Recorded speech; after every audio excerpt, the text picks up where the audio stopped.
Welcome to the pod. You're listening to What the Reality with me, Cashay Roberts, and we are back with another Toxic Tuesday episode. This episode is toxic. I'm talking about the people on the TikTok that are upset about my Beyond the Villa takes. I'm talking about Vulture versus Nick, Love Island owned. I'm talking about Secret Lives of Mormon Wives, Rhode Island, Atlanta, and all of the other good things that is coming with this Toxic Tuesday.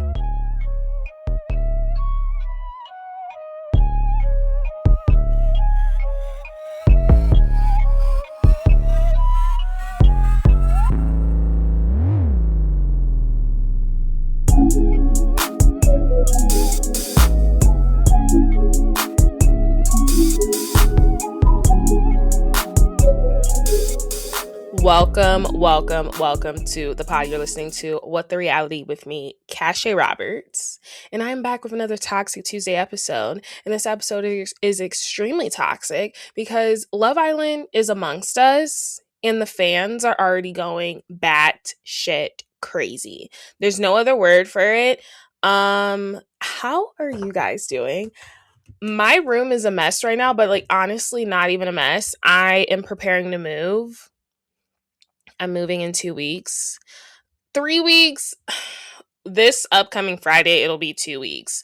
So I've packed up a lot of my clothes. I have things everywhere because I won't have time to really pack because for some reason, I just have to maintain a busy lifestyle.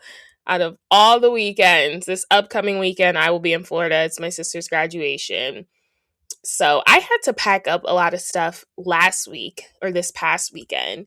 And then the following weekend on Friday, I will be moving out my first big girl apartment.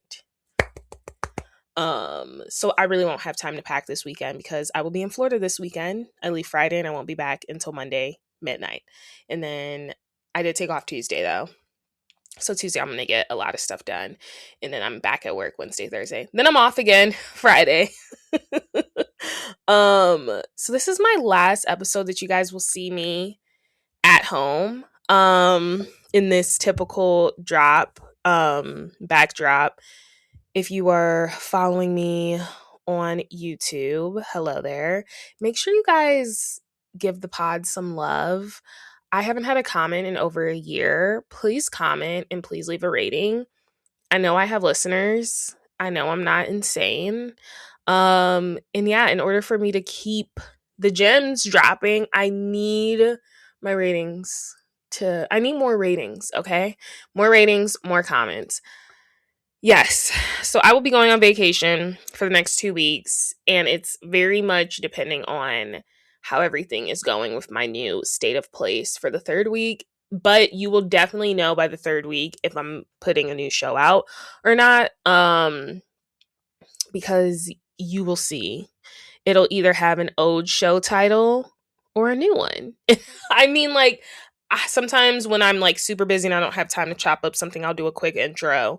I won't just film my background. If stuff I'm still just getting the hang of stuff, I'll just film a quick intro and I'll do a blast from a past episode, a deep dive of what's the reality.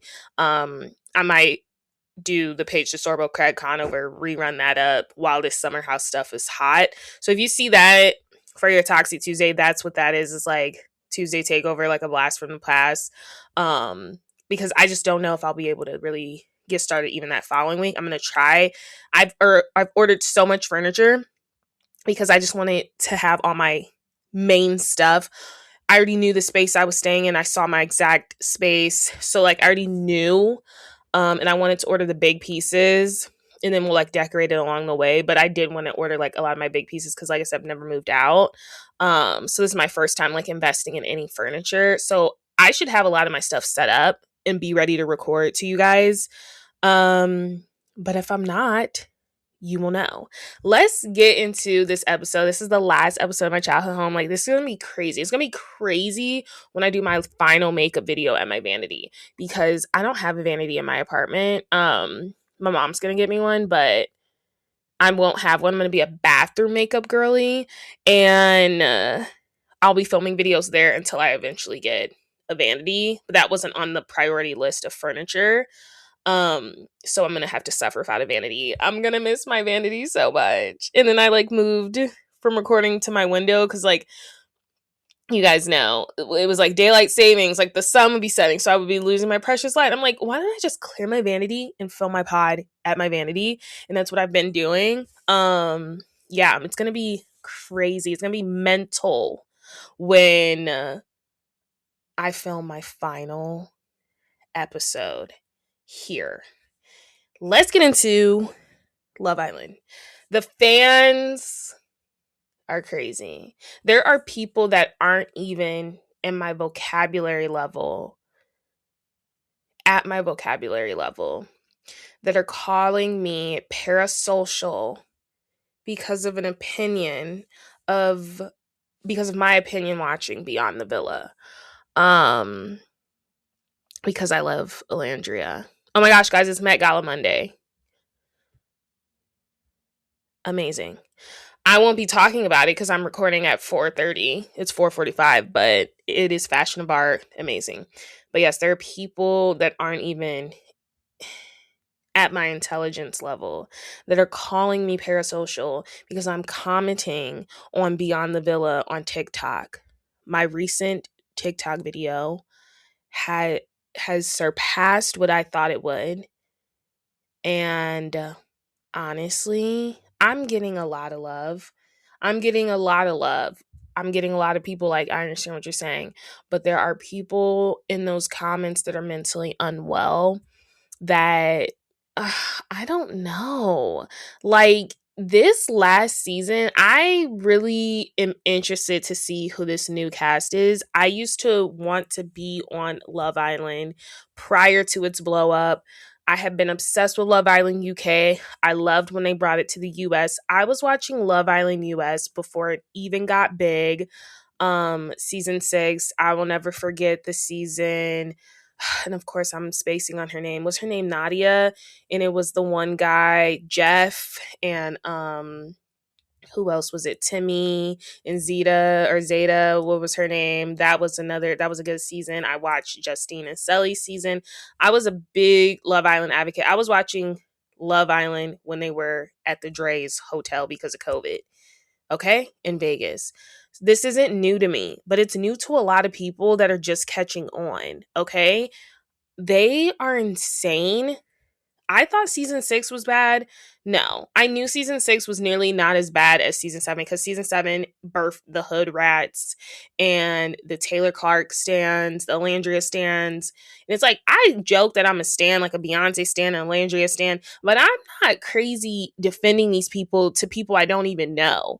I am making a video that's reached over 300K views, to my surprise, about what I'm watching. And people are upset of my outlook and connecting it for my love for Elandria because I said my love for Elandria aside. And the only reason I said my love for Elandria aside, because let's not get it twisted, I can't stand Taylor. Clarke, you don't got nothing to do with it. I can't stand Taylor. I couldn't stand him on there, and I don't like the way he talks to Clarke.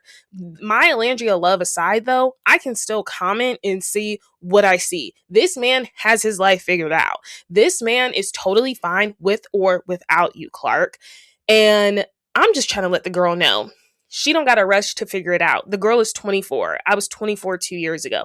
I can't imagine having my life figured out.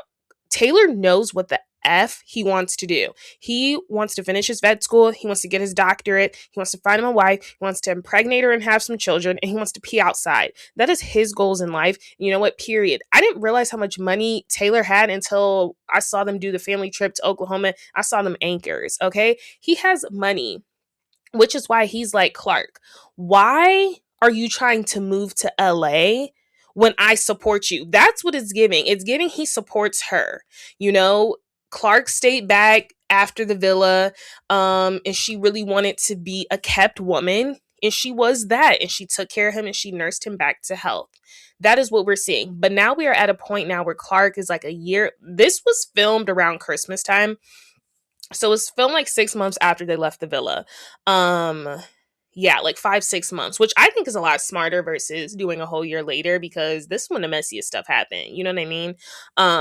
like that 5-month mark. So period, Peacock for doing that versus the first season of Beyond the Villa.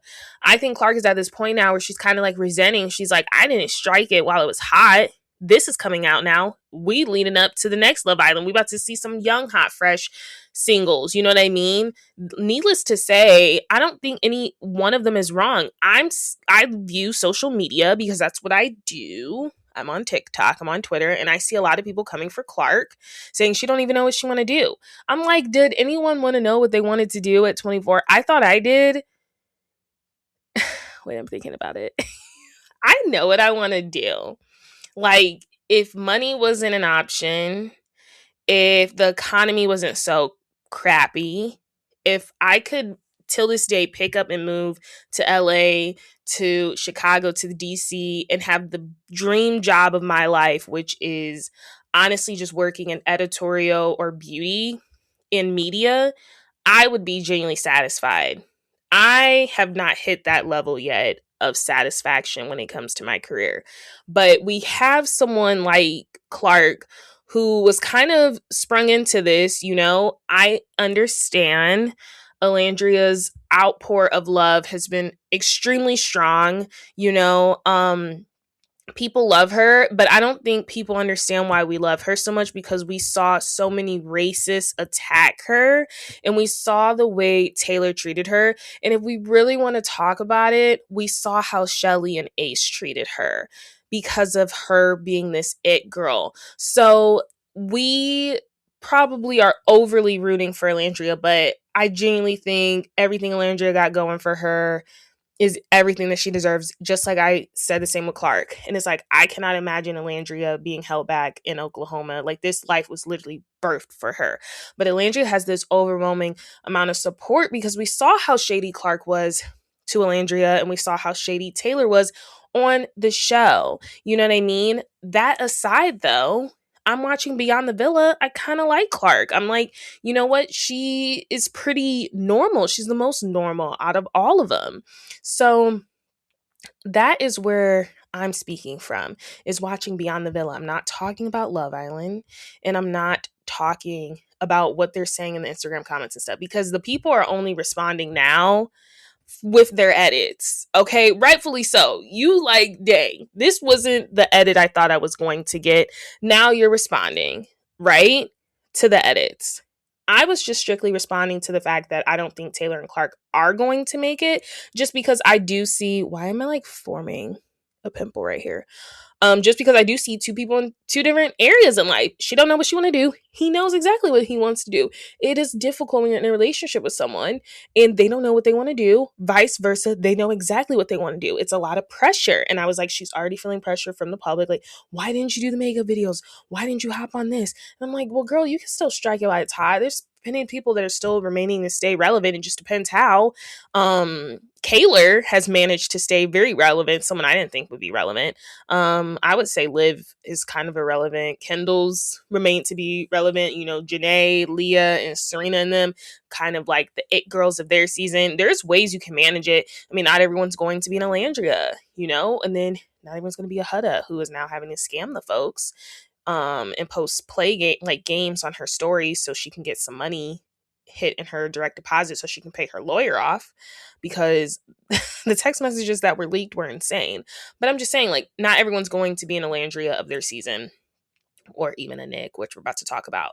But the people are saying, like, I'm parasocial or whatever because I'm commenting on a reality show. And it's just like, Love Island, I'm telling you, you guys were in the lab, okay, with season 6. Because ever since then, you can promise you were going to have some active, engaged fans watching here on out, standing, going to bat for people they don't know. But the people that are commenting on the show, again, are the ones being labeled parasocial, when it's like, this is kind of what we do for social media. It's like, this is kind of what I enjoy doing, is talking shit. So it's like, I wasn't even talking shit. I was honestly just like, I don't think it's going to work. I mean, this man is clearly looking for a wife, and she clearly trying to live it up. I mean, And they do have an age gap, but I think it's like a year or 2 years. I don't even think it's that insane. I just think she's like in this space where she's just kind of like, I don't even know if that's what I want to do. I don't even know if she really enjoys Oklahoma. I don't know. All I know is she has time to figure it out. And I was just saying that in the video, but a lot of people didn't get it. However, it did bring my numbers up. That's why I'm like, if you're listening, can you please just like leave a rating, a nice one, and a 5-star comment at least, or 4. I'll take a 4-star comment, but 4-star rating. But moving on from that, I just posted on Maya one. We'll see if it goes as big. The people, y'all, the way I'm so about to be running my mouth during this season, especially now that I'm never going to be casted on Love Island ever, I will now become like their biggest shit talker ever. Like, I just know for a fact I'll never be casted on it. I don't want to be casted on it, especially because I've talked so much crap now. If there's a reality show for commentators, I want to go on that, where we're put on with a bunch of internet personalities that just talk crap. I would want to do that because, period. Other than that, I don't want to be on Love Island. I saw the way they treated Shelly. I saw the way they treated Landria. And I see the way they rode for Huda. I don't want to be part of no Love Island that is operating like that, but I will happily talk crap about it. Speaking of Love Island, Nick, along with some other pretty famous reality stars, Andy Cohen, or like reality people. We got Andy Cohen. We got Kristen from Top Chef. We had Stacey Rush from Potomac. Nene Leakes was on a cover. Tiffany Pollard. Riley Burris. Nick Val, Lindsay Hubbard. Just to name a few, we have Jesse Draper, Brooke Marks. There are a ton of alternatives to this vulture. Yeah, a couple of these posts and these covers or whatever. So Nick was on there from Love Island. Let me go to what I have bookmarked. Okay, they changed bookmarks on Twitter. Okay, and Nick is speaking out. So this was the feature that they did on Love Island. This is what they said for Nick. I didn't get to Amaya yet. They said summer 2025 was the season Love Island USA became undeniable. Clips from season 7 were such viral sensations that for a few weeks in June and July, there was a higher percentage of ambient Love Island content than there was relative humidity in Manhattan. The king of those clips was Nick Vandenstenberg, the baffled mind behind the inescapable mamacita meme, stemming from his utter inability to process the idea that his co-star Huda Mustafa is a mother of a child. But the real key to Van Steenberg's success was his ability to pivot. He could tell which way the island wind was blowing and consequently adapt from ladies' man to yearning. Okay, this is just in Blake Lively, Justin Baldoni, Subtle, It Ends With Us legal battle. I don't know if I'm going to get into that. He could tell which way the island wind was blowing and consequently adapt from ladies' man to yearning, twerking boy next door as early couple turnover called for it. By the middle of the season, the fandom had Colsked around pairing him with co-star Elandria Carthen. Never mind that they didn't seem to be more than friendly colleagues. Van Steenberg gamely played along, leaning into the role of a person in love with Landria with such comfort and poise that it barely mattered if it was true. Though they were not technically the season's winners, Nick and Andrea were the runway victors in all the ways that currently count: fan fondness and sponsorship deals. Van and Steenberg is now pursuing the most tried and true reality side hustle, DJ for hire. I need to figure out who wrote that. This is what Nick said in response to that feature. He said, "Dear Vulture Magazine, I fly all the way out to New York where you ask me to be photographed half naked and you smile and shake my hand and then you write some bullshit like that. I'm sure I'll be told not to speak about this." Yikes. that was a drag. DJ for Hire, that is the most, I'm sorry, the most reality TV tried hustle is definitely DJ for Hire. Ask Kyle Cook, ask James Kennedy, ask Maddie, ask Meredith Marks, ask Dorinda Medley. I just named 5 reality stars that are now trying to be DJs. Anyway, James Kennedy was the first DJ, if we're being honest.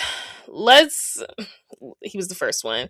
And we see how that sail synced. That was a drag, if I have to say. What else do we need to talk about? Let's talk about these Secret Lives of Mormon Wives girls before we move on to an Atlanta and Rhode Island recap. That's what we're talking about today because those were 2 10 out of 10 episodes. Finally, Atlanta is bringing us some drama. I also want to talk about K. Michelle. I may be tucking my tail very soon. I may have read this very wrong because I'm very disappointed in her performance and her Twitter performance, which I will be talking about. Secret Lives of Mormon Wives. Whitney announced her exit during her Chicago Broadway show. She's no longer returning to the show. We kind of figured. At a certain point, you do get bigger than the program. I think Whitney is definitely bigger than the program. I think she has some stuff lined up even after Chicago. Like, I don't think she needs Chicago. I mean, I think Chicago was a good, okay, next step. But she definitely has some other stuff in the works. And I'm excited to see what else she got going on. Mikayla is leaving Secret Lives of Mormon Wives. I'm not sure how long she is leaving. I do know they are filming currently right now. Taylor Frankie Paul is not filming, but she was definitely offered to film. The ladies are definitely not trying to have her film, and I'm going to talk about what Jessie Draper apparently sent to Dakota. And Jessie is seeming like the HBIC now. She is the main girl in charge. She sent a voice memo to Dakota about how they were all basically not trying to film. I have that. I'm going to play through TMZ. And then we have Jen Affleck is going to the OC. So Secret Lives of Mormon Wives this season is going to look very different. But we do have an update. Apparently, allegedly, Taylor Frankie Paul's Bachelorette season will most likely be airing this summer. Because of all the Dakota controversy, they had to let it blow off. But I knew it was going to come out. I'm just like, you're not going to waste that much good coverage. Like, you're not going to turn this into a Real Housewives Ultimate Girls Trip Season 3. Like, the lost files that genuinely deserve to be seen. I want to play what Jessie sent to Dakota on March 5th. I am a journalist, so I'm about to go on YouTube and see when she went on Call Her Daddy, because that was on March 5th. And I'm just interested in to see what the timelines are. Call Her Daddy, Jessie Draper. She went on there a month ago. What day was this? Please do not play into my mic. Please don't play. Okay, I played a little. Okay.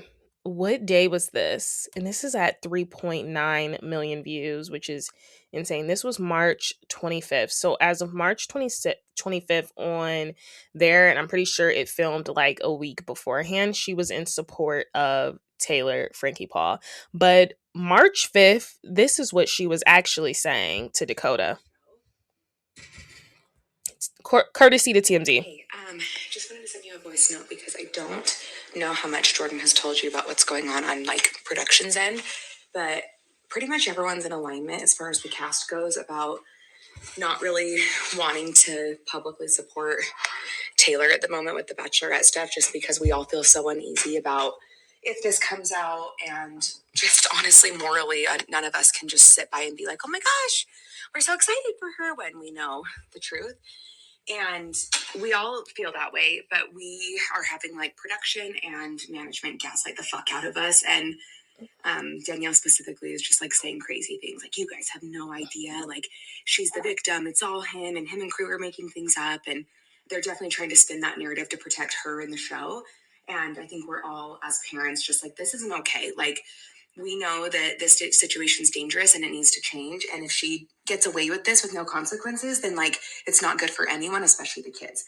So my question for you is, I do feel like some of them need to see the videos just because we all feel a certain way about it and we all are aligned, which is good. But I do think it would help them not get gaslit by production and management, because I think they're trying to spin a story that, like, you guys don't really know what's going on and Dakota's lying.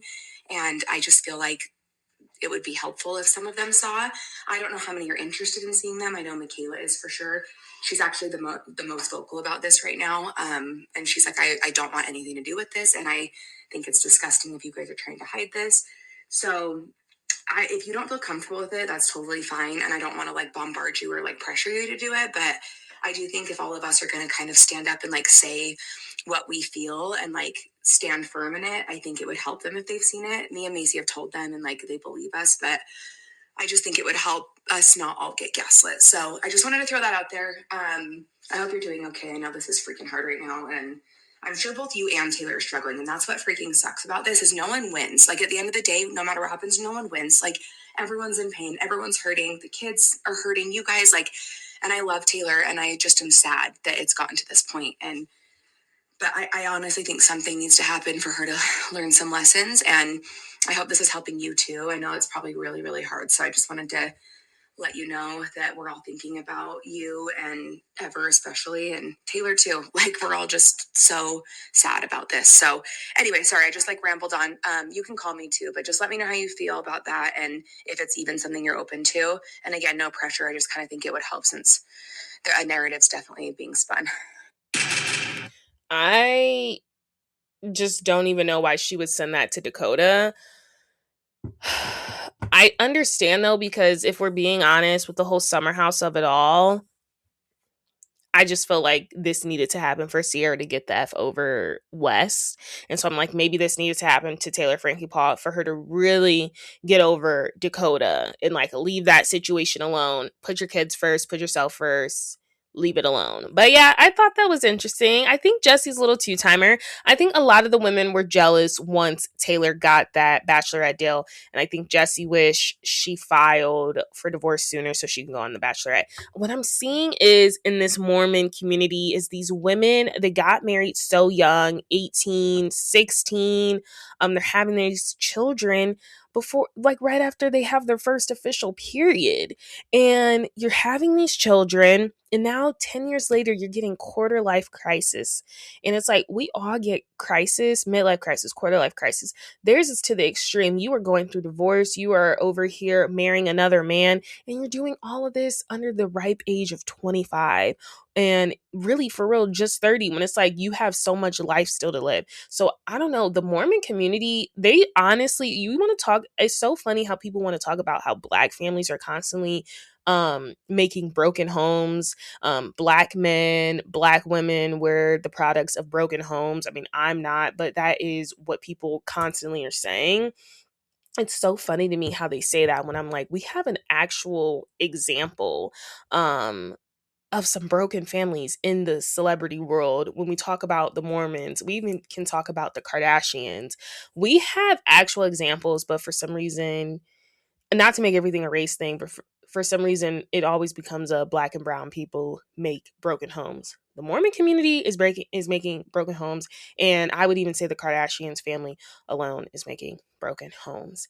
Something fun before we get into some other topics. Might be a little longer today. Like I said, I won't be here for the next 2 weeks.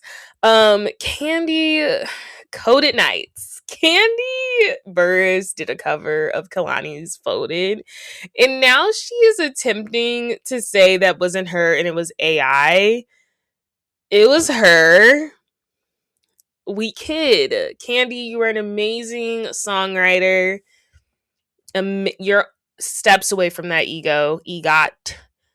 Singer though, it's always giving underwater. It was, that's just something funny to throw in today before we get into some Atlanta topics.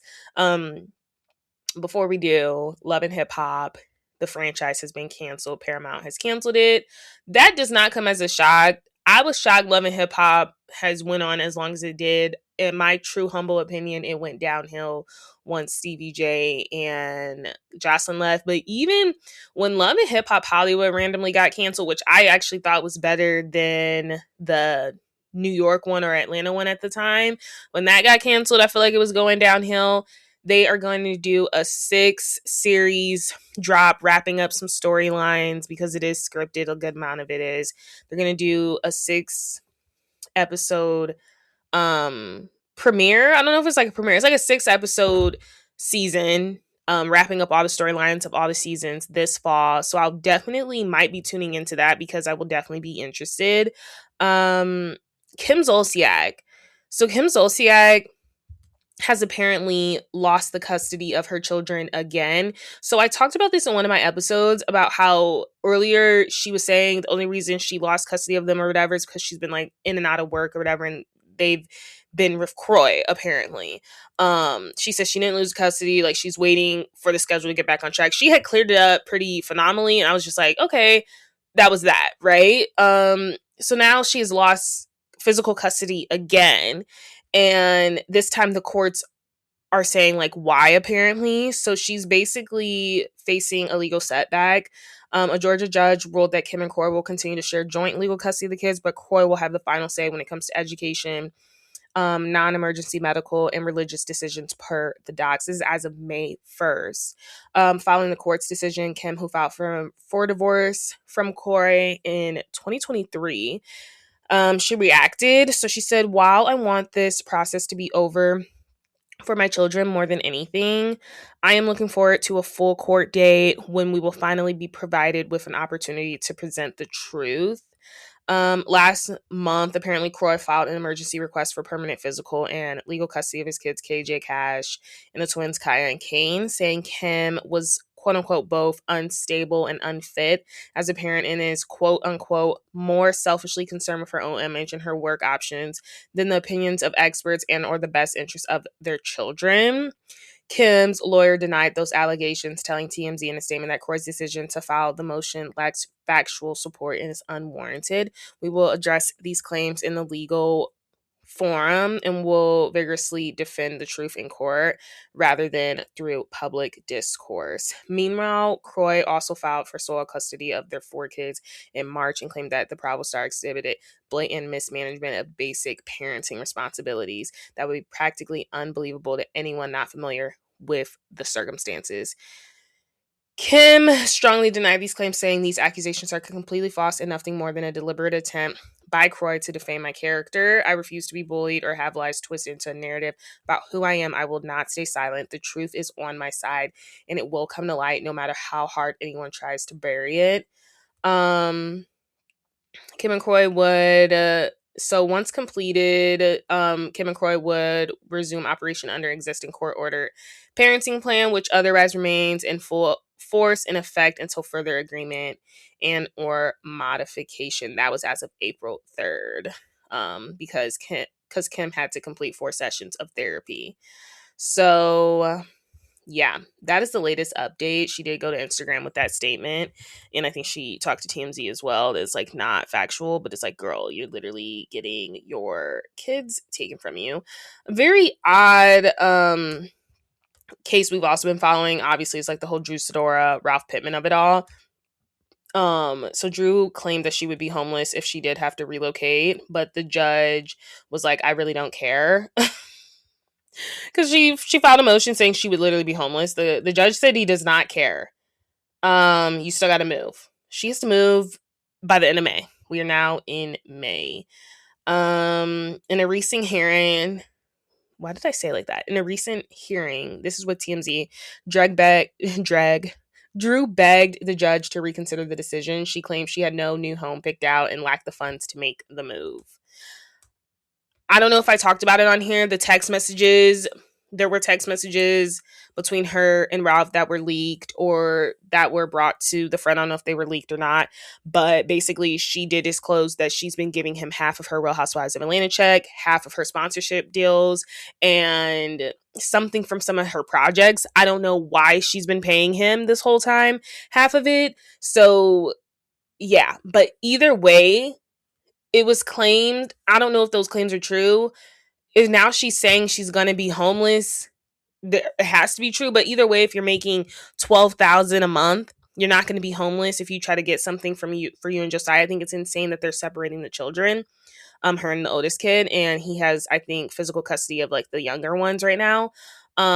But there were receipts alleging that she's been paying him half of like a lot of her stuff recently. I listen to Carlos King, Monday Night Live. I'm a fan, a supporter.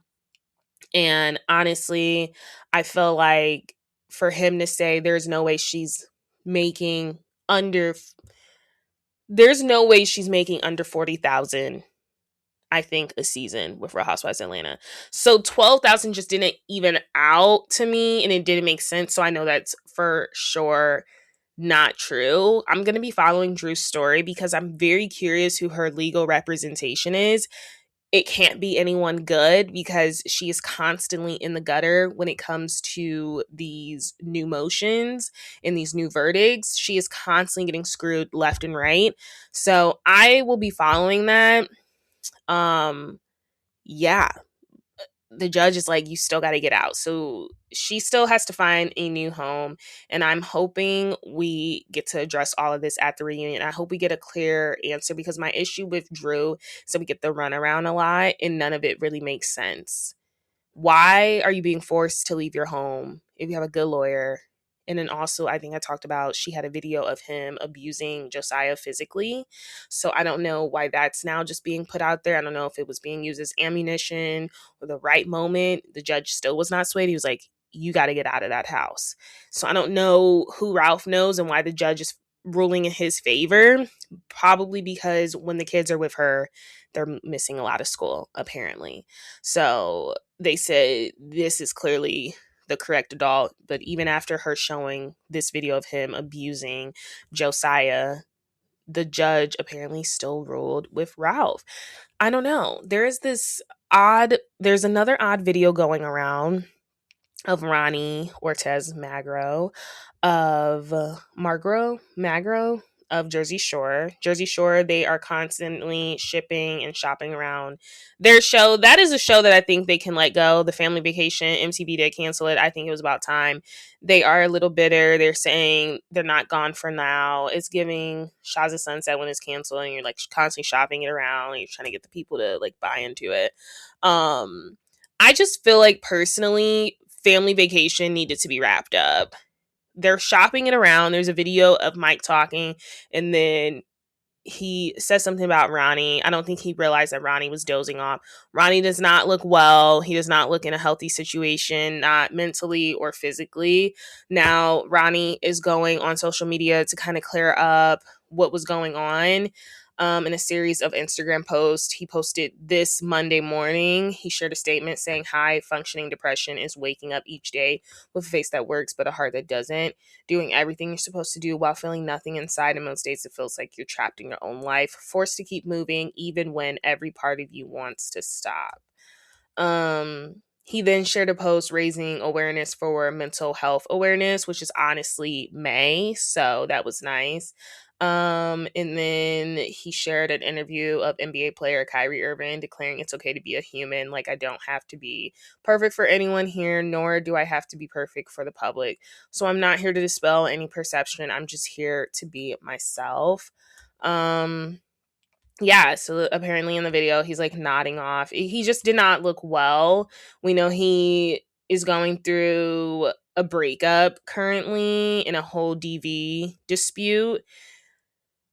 I did a deep dive on the Jersey Shore, actually, and I was talking about his breakup and his DV situation. So if you guys are interested in that, make sure you tune into that. We are about to move into my favorite part of the episode when we are talking recaps. You know, it was Sunday on Bravo. As you know, I did watch Real Housewives of Atlanta. I watched Rhode Island today. I watched Watch Women's Live, which no Atlanta girl was on. It was actually Kelsey, and it's gonna drive me insane. The guy from Ugly Betty, who I absolutely love, I always forget his name.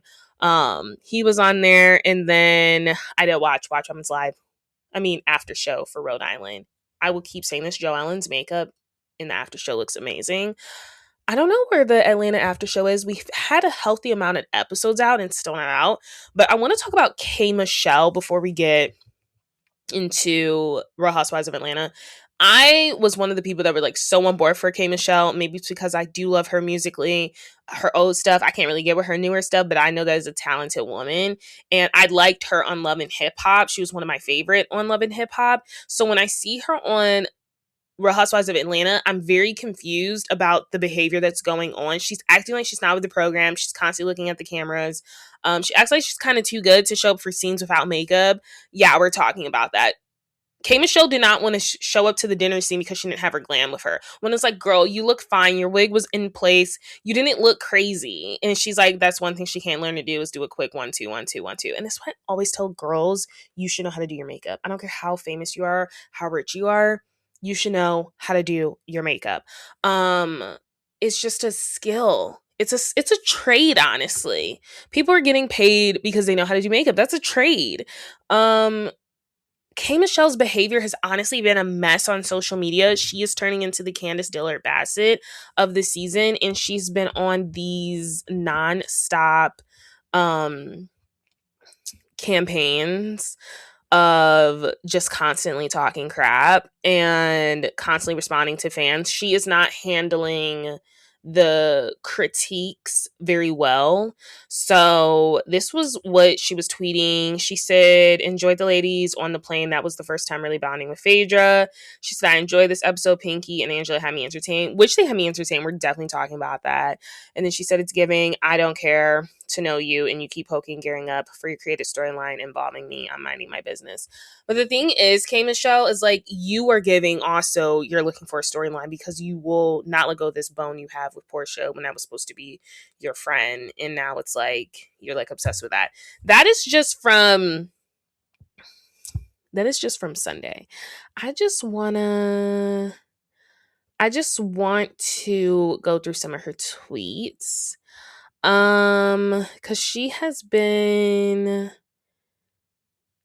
going off. She said Cynthia is getting aggravated.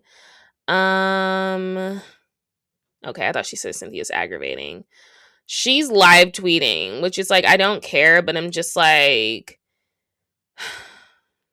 last week was a bad week for her. Like, she was going off on fans. Let me see. Okay, she tweets a lot. Maybe I won't be able to find it, but she was like going off on people last week, and I was just like, girl, can we please calm down? Like, can we please? Okay, she tweets a lot, guys. Sorry. I don't know if I can dig in between these tweets because she tweets a lot. I'm like, am I at a week mark yet to see what she's been saying last week?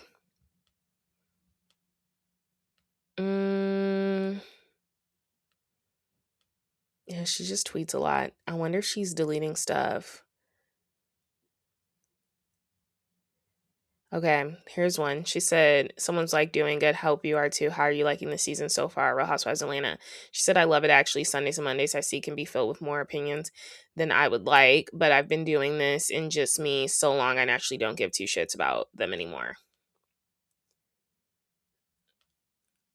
I mean, that's one of them. She was going off on people last week. I can't find it, but it was just like, I needed her to put her social media down. It looks like she put it down or she like deleted some tweets, because last week or the week before, I was like, hey Michelle, hop off of Twitter. Let's get into this episode. The ladies are heading to Dallas. This is a trip planned by Cynthia, and she wants you to put on your best duck dynasty. Some of the girls don't know what that is. I probably wouldn't have known what it is. I probably would have showed up like Cowboy Carter-esque. K Michelle and her husband, we learned they do not have a prenup, which I thought was interesting, but she said he's just so far removed from anything she does, like he doesn't want anything. I can't really speak to that. I want to talk mostly about this Angela versus Pinky. I'm not gonna let you guys wait for that. Angela versus Pinky was giving me personally Marlo versus Eva. I wouldn't even say Nene Leakes and Claudia Jordan. I would definitely say Eva Marcel and Marlo Hampton when they're in Tokyo. And it was just a lot of back and forth. I thoroughly enjoyed it. Who do I think won? Angela. But Pinky can hold up very strong. So the ladies arrived to a house. It is a stunning house. There's a pool house and there's like a little villa, and then there's the main house. Housing arrangements. Kelly and Shamia were put in the pool house because they are inseparable. They cannot live without each other. There was questions. Was it going to be Kelly and Shamia, or was it going to be Frick and Frack? And then the alone villa was Pinky. The main house had all the girls, right? They all were satisfied with their living arrangements, but Kelly and Shamia were really upset about their home. I didn't think the pool house was bad. I mean, obviously somebody got to go there. I don't know why they were upset. I understand why Kelly was upset. If there was a stain on my bed, I would not be okay with that. You tell Cynthia, okay, get it clean. That's why I don't do Airbnbs. You cannot catch me in an Airbnb. I will be at a hotel every day, in a resort, before I'm at an Airbnb ever again in my life. I will never forget, I went to Maryland for the weekend, and okay, I'm like, why am I getting this text message? Oh, okay. I'll never forget, I went to Maryland for the weekend's concert, and we stayed in an Airbnb, and it was in a basement of a home. So that, honestly, guys, like, it's like 3 girls, like, that honestly could have ended up really bad. It was a basement of a home. There was a lock, so you can only enter outside the door, but there were people living at the top. It was like, I think, like a family, which is fine. But I got a red Solo. You know, these, you're done, you throw them out. I'm thinking they just filled it up for us. Like, you know, you grab a cup if you got drinks or whatever. I grab a cup, and there's orange pulp in there. Orange juice pulp. I kid you not. And I'm just like, y'all can't afford to have disposable red Solos. You're washing these cups, and when you look at the rest of the cups, they're soaking wet. Like, before our trip, they had washed these red Solo cups instead of just getting some. Red Solo cups. You can't just dispose of that? Oh my gosh. So it was that. There was a spider. I mean, we were in the basement. Like, it was just like, I don't like Airbnbs because I gotta clean up.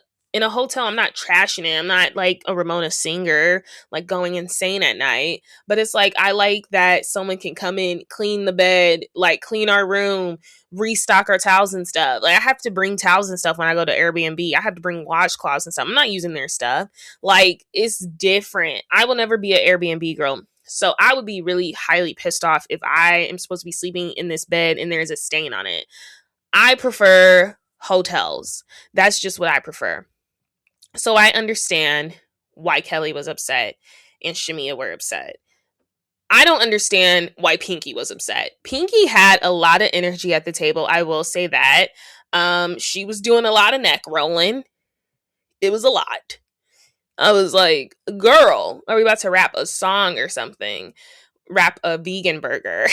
Like, what is going on? She had more bass in her voice for her friends than the friends did. Because Cynthia's like, I talked to the girls and they didn't seem that upset about it. And she's like, Pinky was like, well, they're pretty upset about it. Pinky was trying to get to the bottom of it. Why did you place them in the pool house when you could have placed anyone else? She had a lot of heat for her friends. We learned that Pinky goes hard for her friends. If they're upset, she's upset, and she just didn't like how the arrangements were, and she's like, were you trying to pull a fast one? We all know how Cynthia is, so we knew Cynthia was definitely not trying to pull a fast one, and she wasn't trying to be exclusive. She was just like, they get along, they are like this, I mean, whatever. So yeah, Pinky ends up getting into it with Angela because Angela's like, your tone, like, you just have a lot of energy. They end up going blow for blow. Angela calls her Papa Smurf. She calls her Mr. Dish or whatever. Don't do it. Pinky calls Angela Damon without a wig. Who is Damon? Angela without a wig.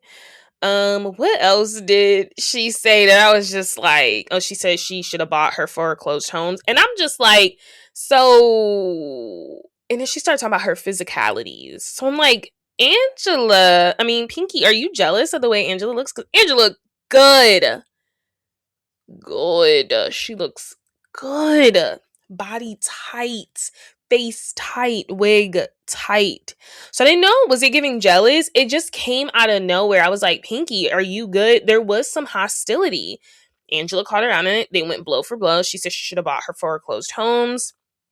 Angela said, well, at least I'm not canceling Christmas for employees. Don't you owe several employees? That's what the streets are saying, is that she owns several employees. I like both of them, so I hope they really can squash it. And then I'm just confused with Pinky saying she could have bought her foreclosed homes. I'm like, clearly not if you're filing bankruptcy.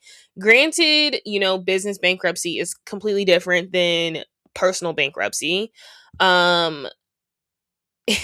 And maybe the gag of the century was Angela telling Pinky she could throw a rock at 10 people that Pinky owe money to. And that's why I say it was giving Marlo and Eva. Okay, we weren't quite there. It wasn't giving Nene and Claudia.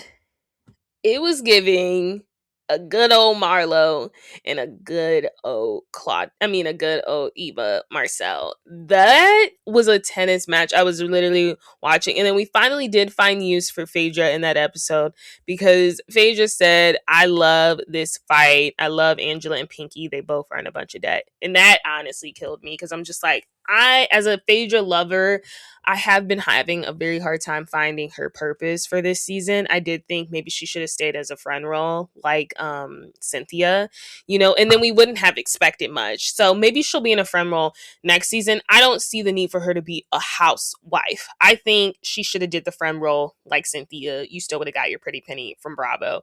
And then you really would have had just a reason to just serve face. Is it giving face, in the words of Portia? 10-10-10 episode. It was a slow build up. And then I will say, this whole skipping dinner for glam, but then you're still joining on a scene to figure out what's going on. It's not really the eat you thought it was. I thought it was insane that K. Michelle wanted to skip because she missed glam. I'm like, girl, you actually look good. And what's crazy is, like, it's not even like you refused to film. You were still filming. You just didn't want to be at dinner. It's one thing if you're like sick and you're like, I need to go lay down, and this is like honestly a lot, but I don't know. I just personally felt like that was a lot, and I could see why Shamia and Kelly didn't want to show up. They were upset about their room arrangements, but then again, you both still showed up. I will say Kelly's boots that she had on, nasty, amazing. I'm so over the criticism of Kelly and Shamia and Rosie for Rhode Island. Like, the fans get nasty with it. I think Kelly definitely has a story to tell. Maybe why you married that man. I don't like the heat she's getting, and I think people are being very cruel on social media, and they're just being overly mean to Shamia and Kelly because their faves are Portia and Angela. It's getting weird. It's getting weird. That, you want to talk about parasocial? That's parasocial. I'm just hoping K. Michelle. I did my rant with K. Michelle. I'm just hoping, like, she's not a buzzkill, because it was giving like, girl, you not about to film because you don't got no glam here, girl. Now you done been on TV without a wig. I just think she's treating, that's the challenge with someone being on reality TV prior. I just feel like she's really treating this as, I have to reinvent myself, when it's like, we kind of already know you, K. Michelle. We want to grow with you, and you've never been this person and be like, I can't be seen because I don't have glam. Like, it's just kind of like, you filmed a scene in the hospital with water leaking out your butt from your butt thing, your silicone shots. So it's like, you're not above filming without makeup. You're definitely not Lisa Barlow, who like literally shuts down, does not want cameras on her if she doesn't have an ounce of makeup on. You're K. Michelle. I just felt like that was really weird. I was like, okay. Next episode looks really good because Cynthia taps in. She's like, why are y'all still talking about it? I got the rooms clean. What is the issue? You're still talking about it. And honestly, the pool house isn't that bad. It's very rich for Kelly to be talking about. I wouldn't stay here. Like, I know I'm going through financial ruin, but I still wouldn't have stayed here. The pool house don't look bad. Y'all not in bunk beds. There have been worse rooms in the history of Girls Trip when it comes to the Bravo universe. That pool room is not bad. The only thing I would be upset with, get some cleaners in here. Why do I got stains on my bed? Give me a new bed sheet. Give me a new bed comforter. And I'm good. And then they said the bathroom was dirty. Clean the bathroom. I mean, what else do you want her to do? Cynthia's the least of your worries on this trip, you guys. Rhode Island.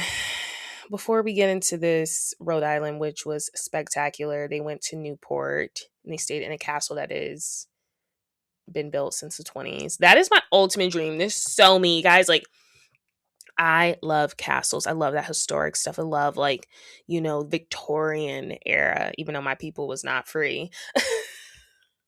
My people were not free.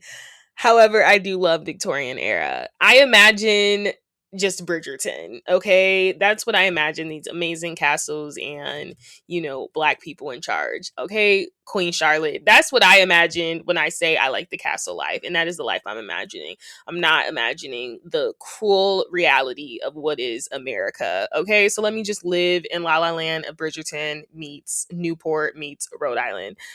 Before we get into that, I watch Women's Live. There have been rumors that, and I think I talked about this on the last episode, that RHOA's Brian, his mom was not in the hospital. Apparently, he had got a text from the mistress that she was going to pop up, and he had to go calm her down. And he told RHOA that the mom was sick.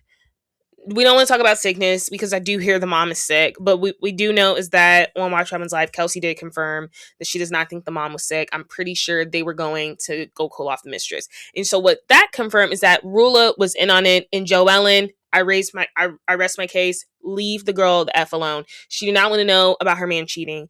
And I'm sorry. I like Joellen. I like all of the girls. I don't dislike any of them. Joellen, you couldn't get that much energy from me. I understand they try to get you fired from your job and you're doing everything possible to prove to this woman that her man is cheating on her. You are doing entirely too much, though. You have the receipts and stuff. This woman is saying it's AI. But I think it's Brian AI. How about that? I think he's the AI that's behind these text messages. You've done everything you can, Joellen.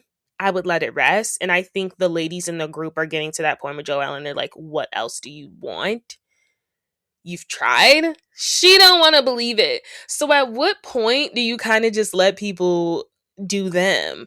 Like, she wants to believe this man is faithful to her. She wants to believe that he is done seeing this mistress. Like, she didn't just have to go talk the mistress off a cliff. Like, if that's what she wants to believe, you have to let her, because it's getting to a point where it's becoming obsessive. Another thing that's becoming obsessive is Kelsey's dedication to taking down Rosie. It's one of those things, it's like when you are in company of someone that's terrible and you're trying to do everything possible for the other people to see how terrible they are, it doesn't work, because now you're just coming off as terrible, calculating, and weird. I just feel like it's giving, you're obsessed with Rosie. In this episode, Kelsey breaks up with her boyfriend. We knew that was happening. It was being built up to it. I think she is lucky that she was able to get on the show. And I think Rhode Island is not going anywhere. I think Kelsey is going to become an iconic housewife. I think a lot of them are going to become iconic. I just see it happening. Liz, Alicia, Joellen, Rosie, and Kelsey. I don't really see it for Ashley, like, becoming iconic, but I think she's necessary to the group. I think all of them are going to become iconic in their own ways. And I think Kelsey is one of them, whether it's her hair or makeup or whatever, because she does do her makeup a certain way. Her makeup always looks gorgeous as well. And her lips do. I wonder if that's filler, because if it is, like, her filler is, like, really good. Either way, I think it's smart that she got on the show, just like I think it's smart that Alicia got on the show. These are two women that are in these weird situations with men that have money over them. And I think once you start making that housewife money, you will be fine. So I think Kelsey will be fine. She broke up with him, but however, he's still paying for her car insurance. He's going to be paying for her rent, and he's going to be paying for her health insurance. which is nice. Sweet of the guy. We learn on Watch Women's Live that he is not a sugar daddy. Like, he's actually attractive. He's hot. He works out. And he was actually offended that people were like calling it sugar daddy. And we also know that he has been watching the show and he loves seeing it. But he did not want to be on the show and did not want to be seen. They broke up because she found out there were just more women involved. So it went from a polyamorous relationship to a relationship. Like, I think initially it was polyamorous, but then she was under the assumption there was only one other woman, which is still polyamorous. But no, there was like multiple people, and she's just like, I can't get with that. And then I like also Kelsey really wants to get married, and she really wants to have children, and he does not want any of those things. So she has to move out, which brings me to her beef with Rosie. For some reason, she does not believe Rosie is telling the truth about the square footage of her home, because you know what? Kelsey comes from the most insane amount of square footage. So she's like, you're clearly lying about the square footage. I don't know why we care. I mean, they're building. I mean, when you pull up to the house, it was giving Phaedra and Candy looking at She by Sheree. Like, there's a lot of stuff going on. The construction trucks are out there. They're adding on to the house. And Rosie said that's what her husband likes to do. He likes to buy these crappy places. They fix it up. They live there for a couple years. Then they go on to the next crappy place. Like, he puts money into it so he can sell it and get more ROI, return on his investment, right? That's what he does. And then on the side, like, he sings or whatever, cover bands like Tom Sandoval. Like, I don't know what his other job is or whatever, but that's what he really does. I think he like works in real estate. So it's like, it's not shocking to me that they're adding on square footages. I don't know why Kelsey's so bothered by that. And then she's also bothered by the whole job thing. And it's like, Kelsey's like, or Rosie's like, what do you want me to say? Like, I wish I could say I got fired. Like, no, I had to leave because she had colitis or something. And I guess she was like bleeding out of her butt. She had to wear a diaper to work. And she said it just wasn't feasible. Kelsey's like, you're lying because you were definitely having an affair with one of the execs. That'll come to light if it does. I like Rosie. I like Kelsey, but I think Kelsey's like pushing it like Joellen was. And I was just like, girl. So she gives her like not an upside down. She gives her a backhanded compliment saying like, you were actually very genuine today, or like actually told the truth, or were nice today. It was super backhanded. Ashley stands up for Rosie, which I thought was nice.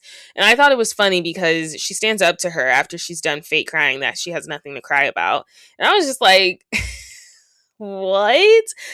She was upset that she didn't have anything deep to share, because Liz's idea for dinner, there was two events that happened. I do love with Rhode Island how like there's multiple group scenes. So we have the doll party. Alicia's love for dolls is timeless.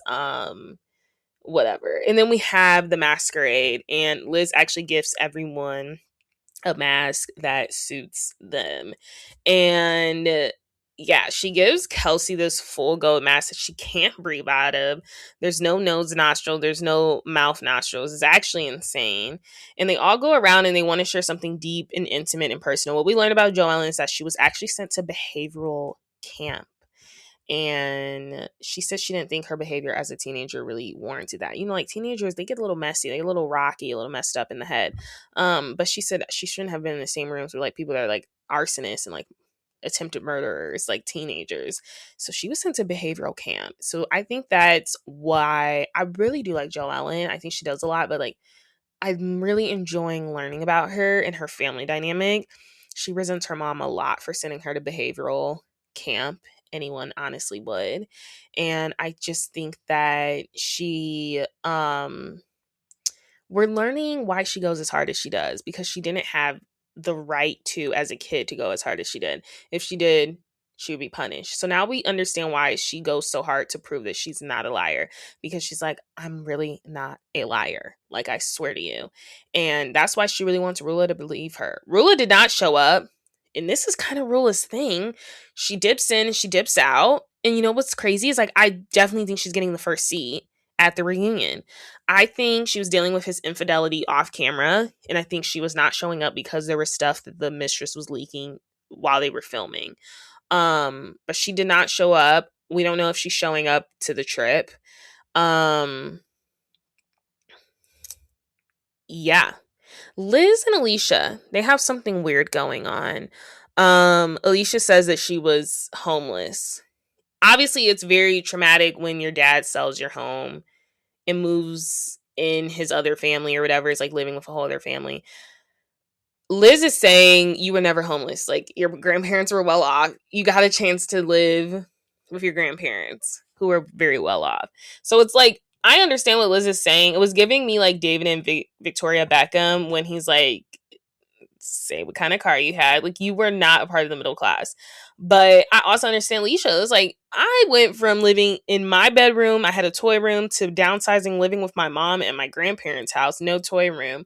And it's like, I'm just a kid. Like, as a kid, that's still traumatizing. It's like, yeah, we didn't have a house. We had to live with our grandparents. And Liz is like, I'm trying to help you out. And she says this in the after show. She's like, I was trying to help her stray from those privilege accusations. So she was trying to like be like, you weren't like homeless though, because homeless is a big claim. It's what Drew Sidora is claiming, that she's going to be homeless. That is a big, insane claim. But they had this weird thing going on. Keep in mind, they're both hosting this trip, so I mean, they were able to cover it up. Like, Alicia, it's weird. Alicia eventually bows down to Liz. Like, we kind of know who's the HBIC here. It's Liz. Like, no one really wants to go toe to toe with Liz. Like, Alicia, she'll cuss you out, but she won't go there with Liz.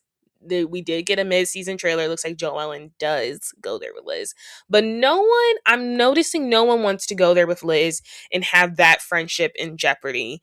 And I think we're going to learn very soon, because Liz is the HBIC. She's very crazy. I don't know if she's crazy, but it's giving HBIC. No one wants to challenge Liz, is what I'm seeing. Because Alicia, that's your story. If you're saying you were homeless, stay to it. She was like, I guess I was. Like, she kind of like tucks her tail when Liz is like, you weren't homeless. And she's like, but you know I was. She's like, you aren't. Ooh, were you silenced or were you silent? Another 10 out of 10 episode, you guys. Like I said, I love Rhode Island, and I'm glad Atlanta is finally turning up. This was my last Toxic Tuesday episode in my childhood home. I'm moving out, a 26 young tenderoni, finally moving out, doing the damn thing. And it's not where I imagined staying in my hometown, at least for now, but I still do want to move out of Cleveland. Into another city, but this is the first step to that. My first apartment is going to be a studio. I'm really excited. Um, yeah, the next time you see me, I will be in a different setup. I will probably be in a different setup. I don't even know if I'm going to keep the mic I have now. I did order these wireless mics from Amazon. I had good ratings, because I'm going to start doing different beauty videos soon. And yeah, I just wanted to get those, but I'm also seeing people use them for podcasting. And the 2 dining chairs I got for my studio that are going to go with my most gorgeous, my apartment's going to look gorgeous. Like, this is furniture that's following me for a while. Besides the couch, I don't know if the couch is going to follow me. I got a cute couch, but it's like a pull-out couch, because I'm in a studio, and it's like, I want, if like people need to stay over, you can stay in the pull-out couch. I don't know if that couch is going to follow me. I have a dream couch, but I couldn't afford it. It was like $1,000. What do I look like paying for $1,000 couch? Like, you know what I mean? I'm not there yet. Like priorities. No, we don't need to be getting $1,000 couch yet. But everything, all the pieces I literally selected for my studio apartment, like I literally hand selected, and I can't wait to post like home content on my beauty page and stuff, and like lifestyle content, because I'll be in my own space and it'll just be like more feasible to my lifestyle, you know. I'm excited for what the year has to come. This seems like a whole new chapter, you know. But yes, this is the last time you guys will see me in my childhood home, and it's honestly insane. This is where the pod started, and we're just on and up. Soon we'll be in a studio. You won't even know where I live. Soon we'll be in a studio somewhere in like California, New York, whatever. But thank you so much for listening. This was another episode of Toxic Tuesday. I will let you guys know. Follow me on TikTok. I will still be posting on TikTok. I got to figure out where my TikTok will be at now, because I always make my TikToks at the vanity. I had to figure out I'm going to be doing my dining table, my bathroom. Like, I don't know where I'm going to be posting the tea.